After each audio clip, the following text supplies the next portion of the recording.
What's the number one fake financial story of the year that affects your wealth? It's that Americans have not had a pay raise in years.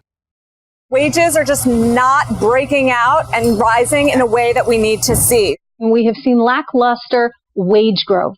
Pattern of stagnant wages for the American worker. A lot of Americans haven't had a pay raise literally in almost a decade.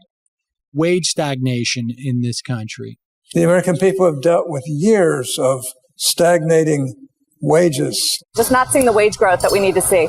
Wage growth remains sluggish. Haven't really had a raise in a decade. There's only 2.4% wage growth.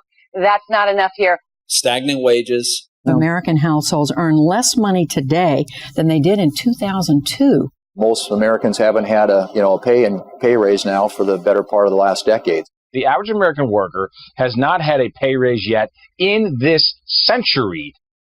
The U.S. Labor Department releases nominal data on wages every month to the press, and it's what's featured in the headlines every month.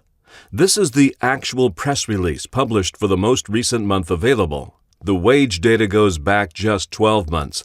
Inflation data is not part of the press release, and there's no mention of real wages. Real wages are what really matter. That's what you have in your pocket to spend. That's what drives the economy. We've crunched those numbers here, showing real after-inflation wage growth going back to March 2006. It adds important perspective. At the end of September 2017, real wages were 1.4% higher than 12 months earlier. That may not sound like much, but it is actually really high compared to the peak of the last economic expansion, and they recently started heading almost straight up. But knowing that requires a little number crunching and U.S. economic history.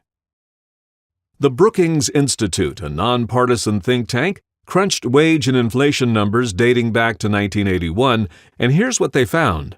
Growth in real wages of 1.4% for the past 12 months is twice the rate of the roaring 1990s expansion. It's 4 times the rate of the growth of the last expansion from 2000 through 2006. It's not only untrue that Americans have not had a pay raise in years, but wage growth has been incredibly strong. Benign inflation has hidden it from plain sight, and political leaders and the media, who are supposed to know better, are complicit in spreading this false story, making it the number one fake financial news story of the year.